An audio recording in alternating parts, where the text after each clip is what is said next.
Hello and welcome to my July reading log. And this month last month, it's August now, I got 19 volumes read, which is like one more volume than I read in June.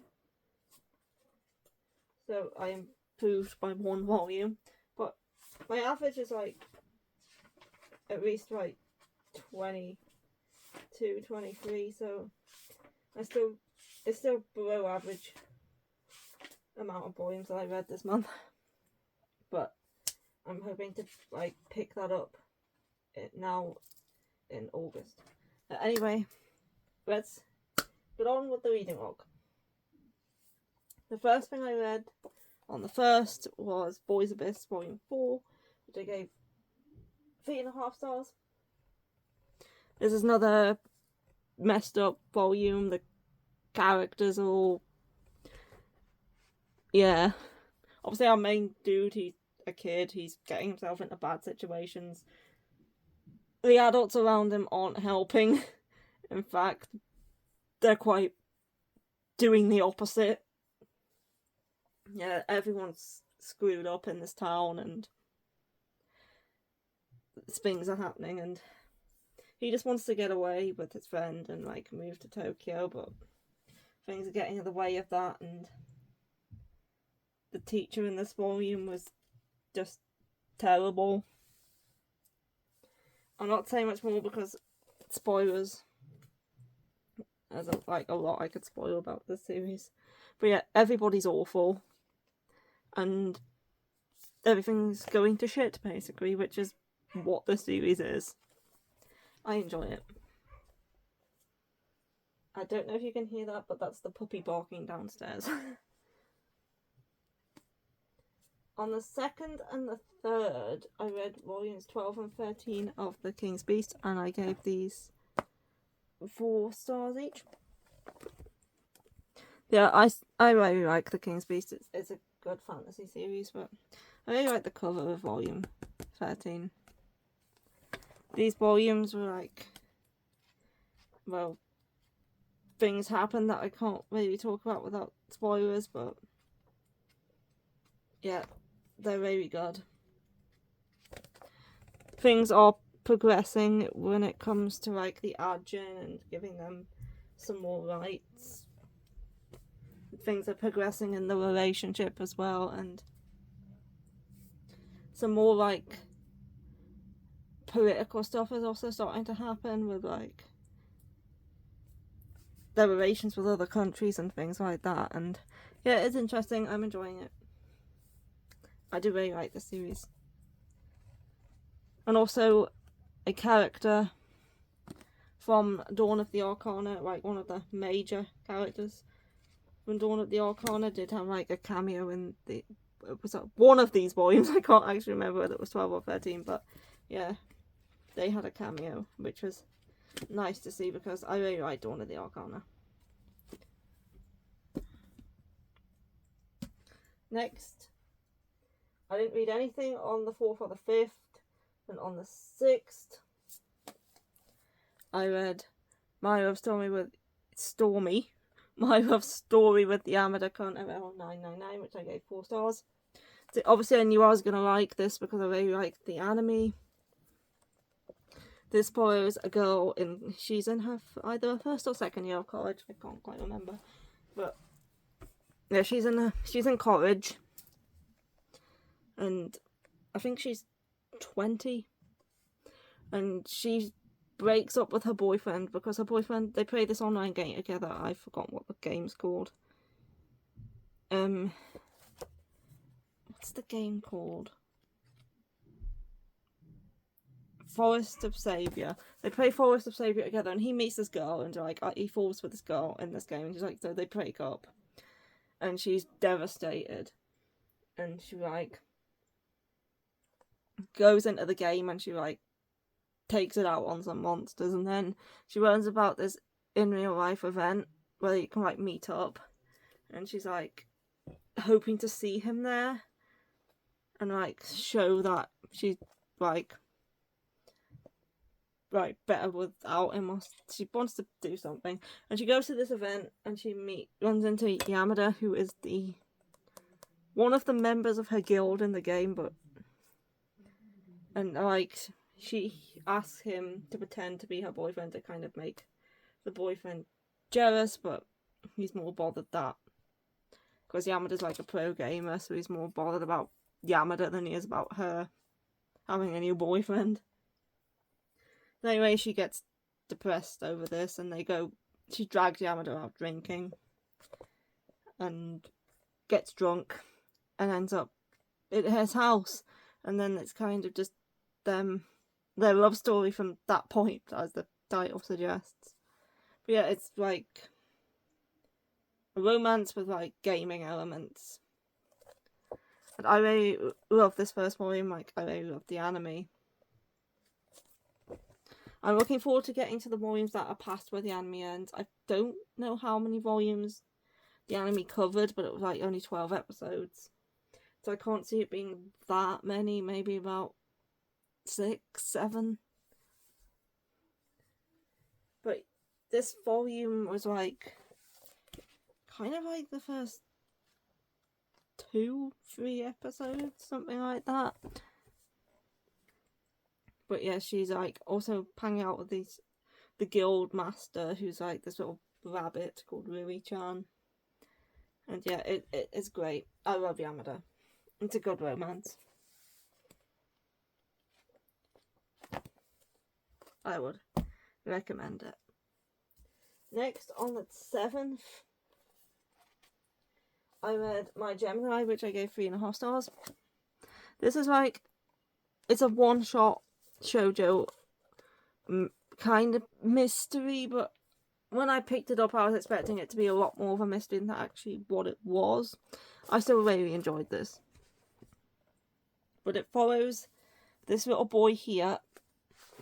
It takes place in the UK in a private school for boys. Like they're like a boarding school. It is historical. I don't know for certain what year it takes place in, but it's not modern. I think maybe Victorian, sometime around then, or maybe more. Maybe not as far back as that. I'm terrible with time periods. But yeah, it is historical. It's set in like the boarding school in England, and you follow the little boy. I was looking up his name and I totally forgot. John. And John's best friend with these twins called Jekyll and Hyde. And one day, like, they're always together, they're always switching places and pretending to be each other, so nobody can tell them apart other than John. John's the only one who can tell them apart, because they've been doing this since they were little. And then one day, which twin was it?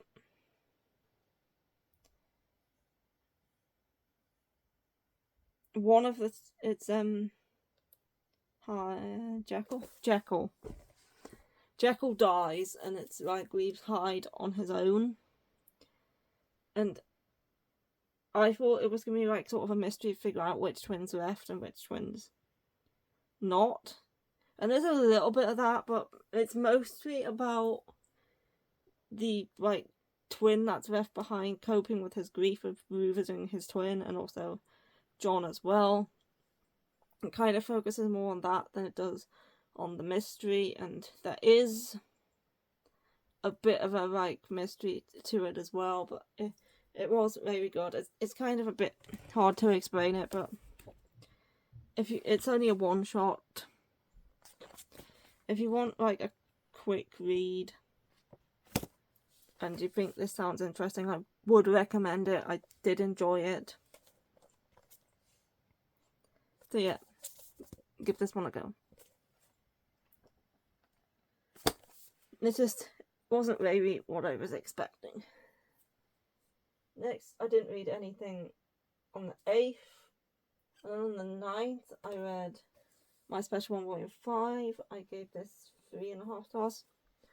I think this is the last volume that follows this couple, from what I'm aware anyway. Because volumes 6 to 10 And I think volume 11, I don't actually know what the cover of volume 11 is because it hasn't had its cover revealed yet. At least not the last time I looked. But volume 6 to 10 have a different couple on the front cover. Like, it's one of his, he's an idol.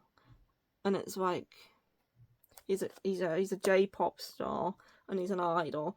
And one of the other guys in his, like, group is on the cover of the next 5 volumes with a girl who is introduced in the series as well. But they're on the cover of volume 6 to 10 and possibly 11. I don't know what that cover looks like yet. So I think the next at least 5 volumes are going to follow that couple. And this is the last one that follows this couple, because it kind of wrapped them up a little bit.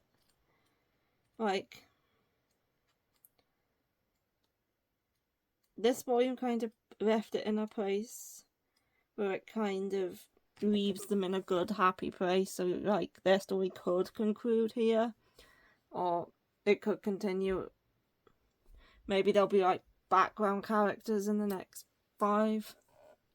As I say, this is all just speculation. I don't actually know until I actually read volume 6. But yeah, this one kind of wrapped up their story a little bit. Well, at least left them in a place that would be good to, like, weave their story. If it is gonna concentrate on the other characters than the next ones. In fact, I think what else happened in this volume? I think, did they go on a school trip? Or was that the previous volume? Or was it the festival? Oh, that's it. He's, like, for a role he's playing, he has to, like, get experience as a teacher, so he's, like, acting as their teacher for a bit, and they go at the beach. Not whilst he's acting as the teacher. And then I think she goes to one of his concerts. Yeah, it was a good volume. If this wraps up their story, I'm happy with it being, like, left there. Next, on the 10th, I read Sakura Volume 2. Gave this 3.5 stars. This, obviously, the first volume revolved around her trying to find the guy who helped her when she, on a train when she was in middle school. She got kind of lightheaded, and he, like, opened a window for her. And then she got her bag, and, like, he left it at the lost and found with a note with his, like, name on it. And so since then she's been looking for him, and she finally gets the lead. It turns out it's this guy's brother. And that's okay. She kind of sends the first volume looking for him. But obviously that kind of concluded in the first volume, her, like, finding him and finding out whether it was actually him or not. In this one, they go, like, camping. And stuff happens with her friend. Like, her friend has some, like, relationship drama and stuff, which is kind of, like, the focus of this one a bit, and obviously they go camping. I still like it. Next up is the one that I wasn't particularly keen on, and that's Anyway, I'm Falling in Love with You, which I read on the 11th. I gave this 2.5 stars. I didn't really like this. It's a reverse harem. We're following a girl, and she's kind of reminiscing about her time in high school with her 4 best friends, who are all pictured on the back here. And one of her best friends, the guy with black hair, confesses his feelings to her, but obviously she doesn't know whether she likes him back or not. And his relationship with her progresses quickly on his end, because he's, like, kissing her in the end of, like, the first chapter. But he's, like, a swimmer. He's on the swim team, and yeah, so it's about her and this guy, and then they other guys, and then there's another guy because she's in love with this guy on the swim team who like she's had a crush on for ages, who's not one of the 4 friends. And obviously that guy with the black hair likes her as well, and it wasn't great. It was quite trashy. And yeah, there's so many other great high school romance manga that I would rather read instead of this one. So there, this one's being dropped. I'm not going to be continuing it. I felt it was a bit rushed. The relationship progressed far too quickly. On his end anyway, she's still unsure whether she likes him or not. It's a reverse harem. I have a feeling that the other guys in the group are going to end up liking her too, and there's going to be like, not just a love triangle, but perhaps a love pentagram. I'm not keen on love triangles, so I'm definitely not keen on love pentagrams. This one is getting an anime. I'm probably not going to watch it. And yeah, this is getting on hold. I might stick it on Vinted. Next up, I read on the 12th, I read Adult's Picture Book, New Edition, Volume 1, which I gave 3.5 stars. Now, I was a bit confused by the title of this one, because I thought the title was Adult's Picture Book, and then this was the new edition, like it had an old edition, and this is the new edition that's come out. But apparently that's not the case. Apparently Adult's Picture Book New Edition is the full title. New Edition is part of the title. It's not a new edition. So that confused me a bit. Also, the title Adult's Picture Book. When I heard that title, I was thinking, oh, it's a picture book, but for adults. But apparently that's not what the title means, according to the translation notes in the back.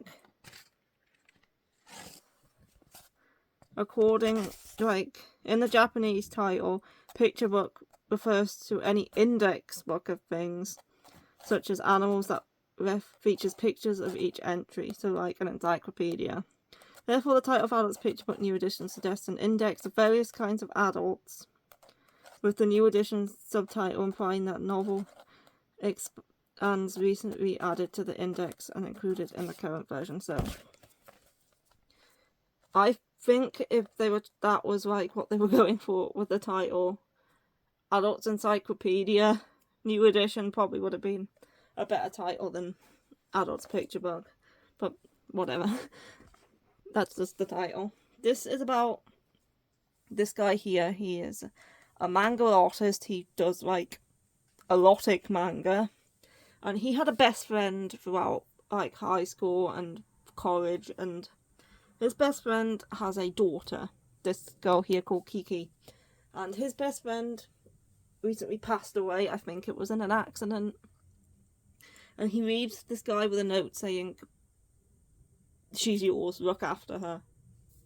So now he's stuck with this little girl who was his best friend's daughter, who he kind of has to look after. So I think he had feelings for his best friend from what, like, the flashbacks you get and the way he talks about him, and the way his friends also mention him. And it's not explicitly stated whether he had feelings for him or not, but there is a line in this which is like, if only like we could have lived together as best friends, and and something about marriage.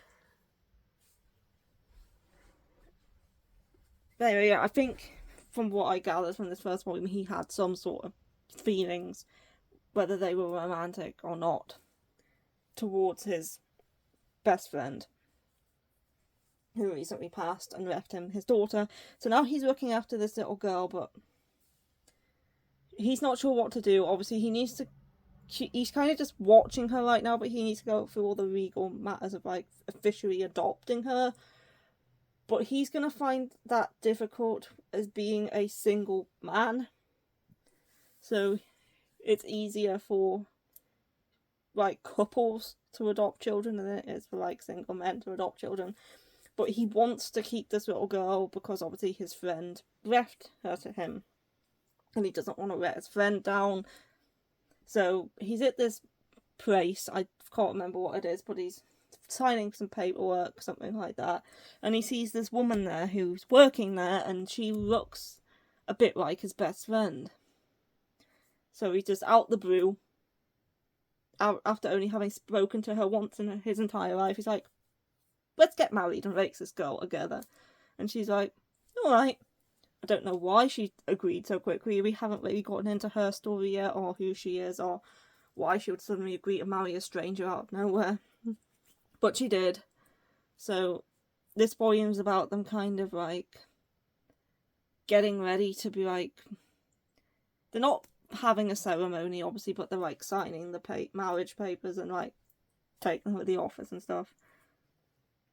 So it's kind of like a sort of a found sort of like fake family sort of situation where we have him, his best friend's daughter, and this woman he's randomly decided to marry out the blue because he needs a wife in order to have a better chance of being able to officially adopt this child.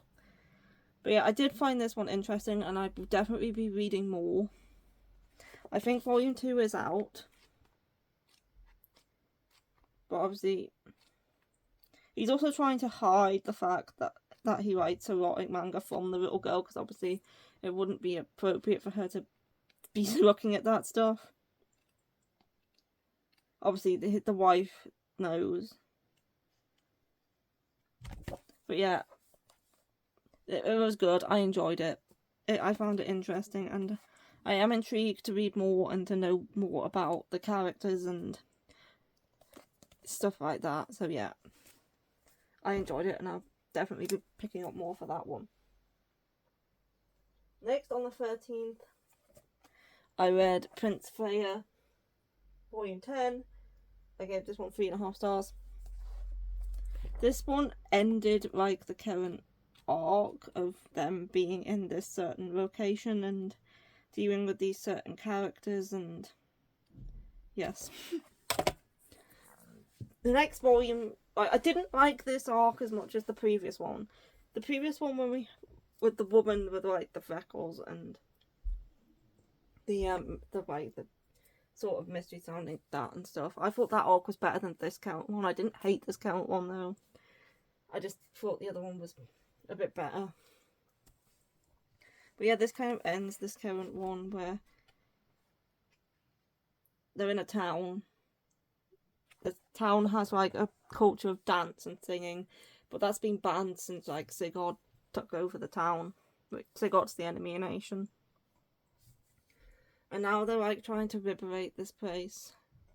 And the queen, who is like kind of reading these rebels and stuff. Yeah, I did enjoy it.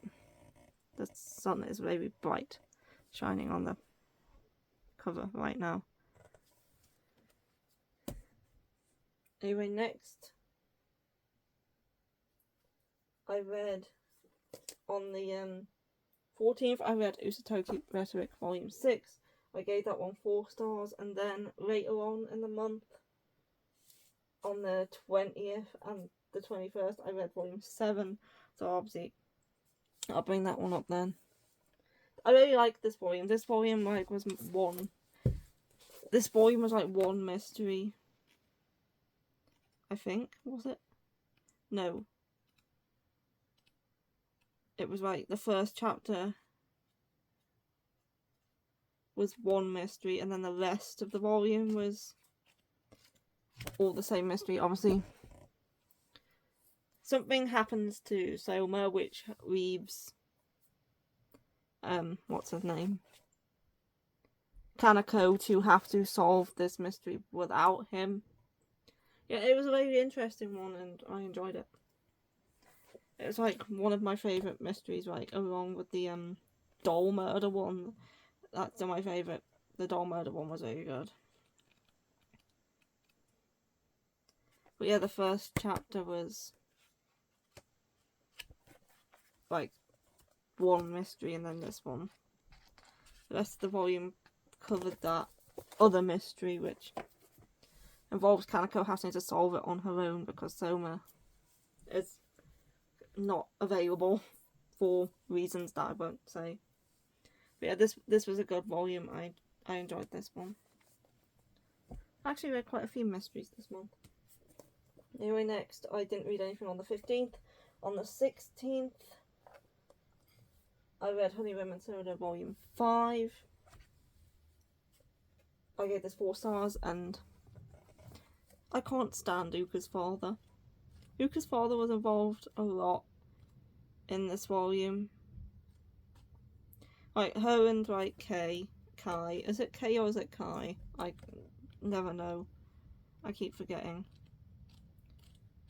Get closer in this volume, and also she's, like, hanging out with her friends more. She's coming out of her shell.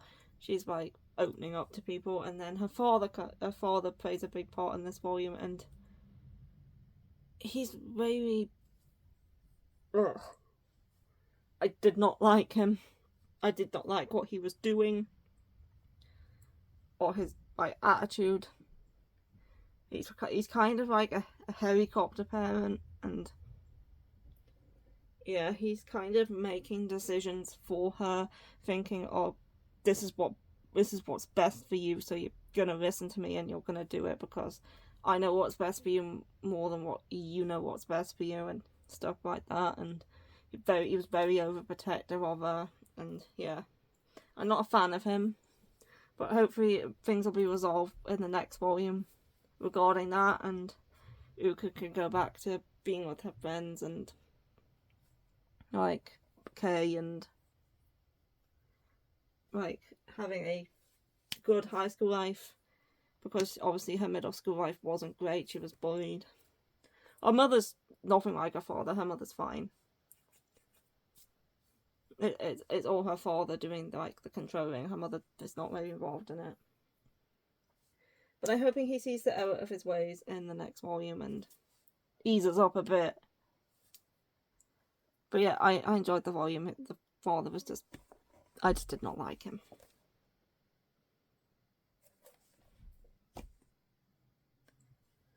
Next, I read on the 17th, I read A Brief Moment of Ichika, Volume 1, which I gave 3.5 stars.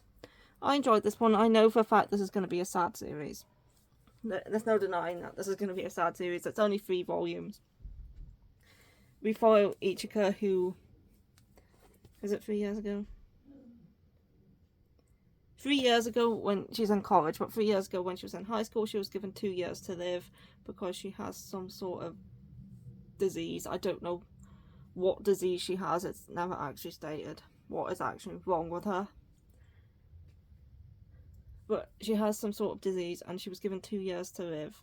And it's been 3 years, so now she believes that she's living on borrowed time.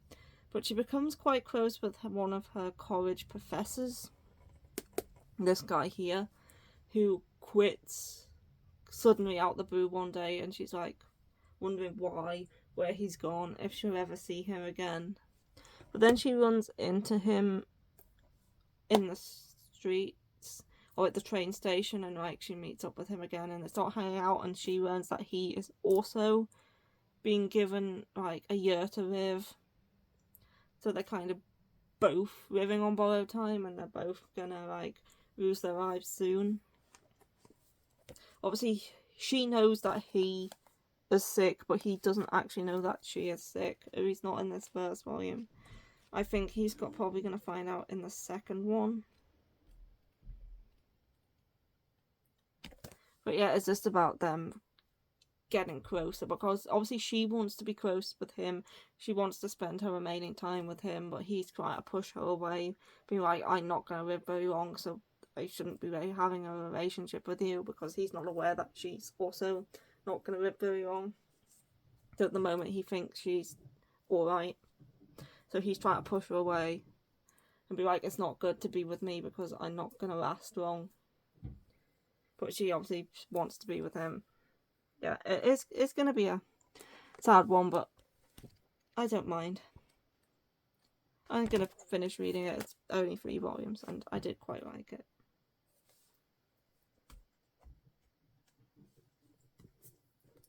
Next, I didn't read anything on the 18th. On the 19th, I read The Essential Doctor of the Moonflower Kingdom, Volume 5. I gave this 4 stars. This volume was quite political. There was a lot of like political meetings and stuff going on in this volume. Obviously, the first couple of chapters are just her resetting a dislocated shoulder, because obviously she was trying to open a clinic. And then after that, there's a lot of like political stuff going on with the prince and him discussing things with a bunch of other people, and there's a lot of people introduced. You have to remember who they are, what position they hold, what they're in charge of, and stuff like that. And yeah, that was so. This was kind of, apart from the first, as I say, chapter or the first 2 chapters. The rest of the volume kind of revolved more around the prince than it did around Kyoryu. I did enjoy the volume still. I didn't mind the political stuff that much. It's kind of building up to something that's going to happen in the next volume, which will most likely be involving Kyoryu. Yeah, I enjoyed this volume. I continue to enjoy this series. It's a good fantasy. Like, it's not really fantasy, actually. It's more historical. There's not really any, like, fantastical elements to it. It's more just historical. Like, there's no magic powers. There's no, like, mythical creatures. No miasma. Nothing like that. It's just historical, and she's, like, a doctor in a time when surgery wasn't really a thing. So yeah, it's more historical than fantasy. Yeah, I enjoyed it. It's kind of like a similar setting to the Apothecary Diaries, which is also more historical.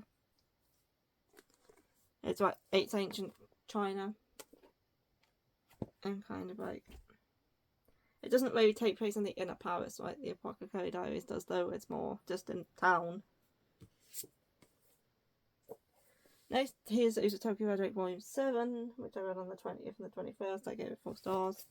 This one was, as again, at first we were solving one mystery to do with shoes. Was it shoes? Yeah, it was to do with shoes. And then we moved on to another mystery because they've gone to visit somebody that somebody who related to Soma, and they're solving a mystery around that in that half of this volume, and that's going to continue into the next volume. Next, on the 22nd and the 23rd, I read Bean Counter 4. This volume, much like Essential Doctor, this was quite a political volume. I gave this 3.5 stars. I think this was like my least favourite volume so far. I did like it, but not as much as I enjoyed the first 3 volumes. Then there's a lot of political stuff in this one, revolving around like the miasma and the Holy Maiden and alternative ways to deal with it and stuff like that. And these two are getting a bit closer. He kind of realising a bit that Ash kind of might have feelings for him, and obviously the way to like build up his resistance is to like touch him and like do other stuff with him. Yeah, there's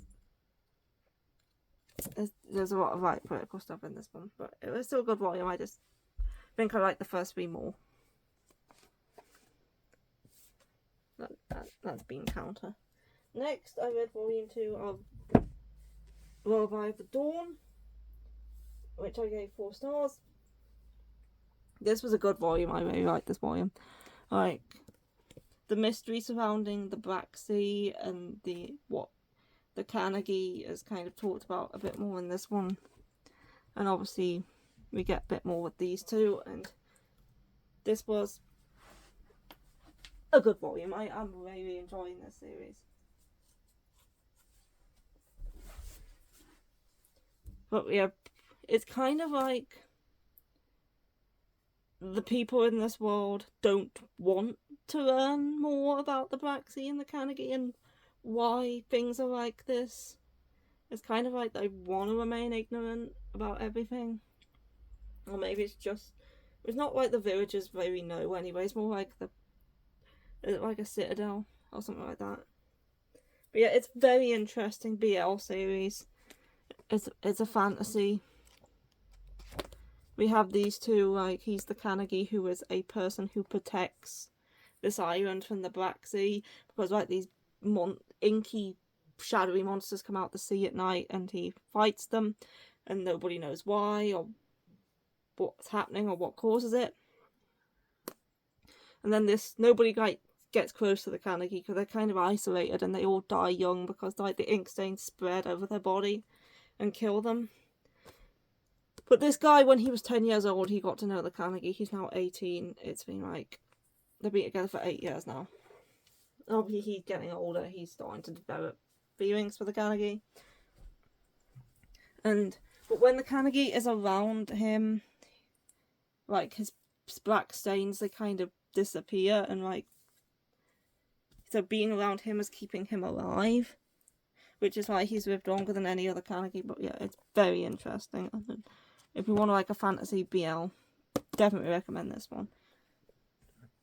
I don't think it's that long either. Next up, the penultimate one I read was Inspector 19. I gave this 4 stars. Yes. This volume contains a lot of short mysteries, like there's 5 chapters. Each chapter is a different mystery.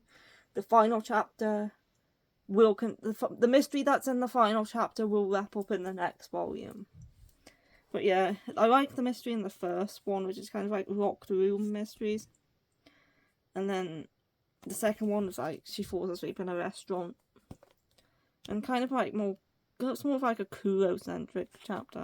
And then chapter 3 was like, wasn't really a mystery, it was just kind of like a silly little chapter involving around a mecha Kotoko. It was a very short chapter, and then we have the bloody pylon chapter, that was a good one, and then the last one, which was kind of the last chapter, which is kind of connected to the first chapter, where it's to do with locked rooms and stuff, and that one's very interesting too, and that one obviously will be continuing in the next volume. But yeah, I love Inspector. I like the mysteries. I like the fact that Kotoko doesn't necessarily have to come up with the truth. She usually get the truth and what actually happened as part of the story, but she more has to come up with a way to explain these mysteries without the supernatural being involved in a way that's believable and a way that makes sense. So technically the truth she's coming up with are actually lies, just ones that are convincing enough that humans would accept them without actually involving the supernatural, because the supernatural is mostly involved in these mysteries, but she can't allow humans to know the existence of these creatures, so she has to come up with a solution that is plausible but takes out all the supernatural elements. It's very good. I really love this series, and Kotoko's very funny. She's great. And lastly this month, I read Don't Call It Mystery 7-8. I gave this 5 stars. As always, I love this series. The first, this is volume 7 was all one mystery involving around. They went to a lodge in the mountains for a murder mystery, weekend, where they're given a mystery and they'll have to solve it, but then it kind of turns into a real sort of mystery. And then the second one, volume 8, revolved around more the girl. In a previous mystery, in a previous volume, he met this woman, and it's kind of more about her. And then the last chapter of volume 8 is the start of a mystery that's going to be continuing in the next volumes, and that one seems very interesting too. I'm very intrigued as to what's happening in that story and what's going to happen next with that story. And I love Totino as the main character. He's great. he just randomly spouts stuff that sometimes is completely unrelated, and it's great. I really like him. I really like the series. The mysteries are definitely interesting, and the characters are interesting, and I just love everything about the series apart from the artwork. The artwork isn't my favourite, but it's grown on me since I first read Basara. But yeah, I love Don't Call It Mystery. I would recommend it to everyone.